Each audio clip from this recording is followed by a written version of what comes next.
Olá, meu nome é Bernardo, você está no canal Aknat. Hoje a gente vai continuar o nosso projeto de investigação da Suma Teológica. A gente está no 5º artigo da primeira parte, na primeira questão, e Tomás faz a seguinte pergunta. A doutrina sagrada é mais excelente que outras ciências? Repara que ele não fala que ele não pergunta se ela é mais excelente do que as virtudes em geral, porque a virtude mais excelente, né, a gente vai ver mais para frente, é a caridade. Mas ele está perguntando com relação às outras ciências, que são virtudes intelectuais. Ele já delimita bem, né? Então ele fala o seguinte, ainda que a doutrina sagrada ela dependa de uma virtude intelectual que é a fé, como princípio, né? Ela parte lá, pensa a partir da fé.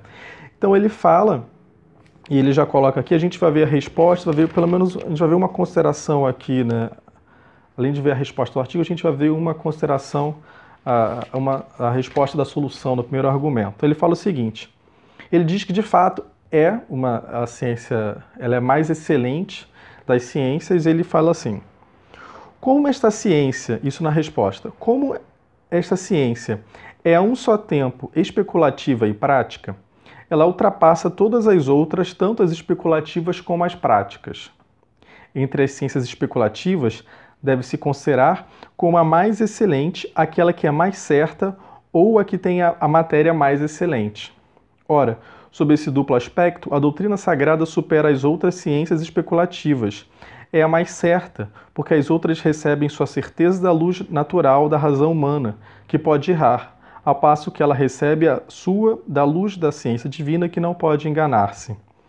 E ela tem a matéria mais excelente, pois se refere principalmente ao que, por sua sublimidade, ultrapassa a razão, ao passo que as outras disciplinas conservam apenas o que está sujeito à razão.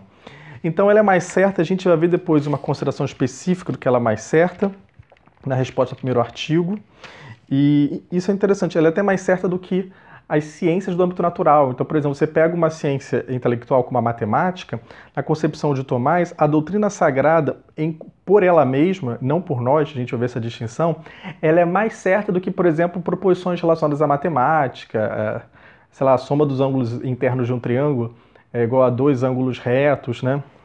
Repara que isso não é do ponto de vista do nosso intelecto, né?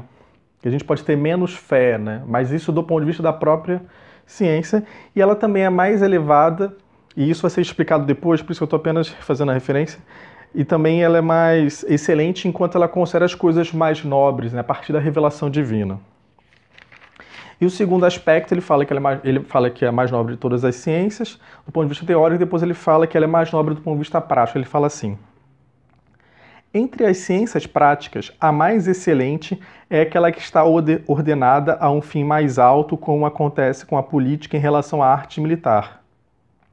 Pois o bem do exército está ordenado ao bem da cidade. Ora, o fim desta doutrina como prática é a bem-aventurança eterna, a qual se ordenam todos os outros fins das ciências práticas. Portanto, é claro que sobre qualquer dos ângulos a ciência sagrada é mais excelente.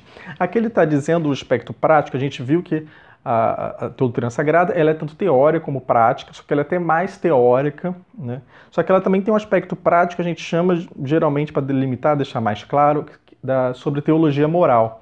Sobre o aspecto prático, o que consiste essa bem-aventurança, que é o fim último do homem, né? Como é que são os modos do homem poder alcançar isso, tanto pela ajuda da graça, como também pelas virtudes naturais. Então, nesse sentido, ela é mais nobre do ponto de vista prático, porque o fim ao qual ela visa, né, é muito mais elevado, que é o mais elevado de todos, que é a bem-aventurança.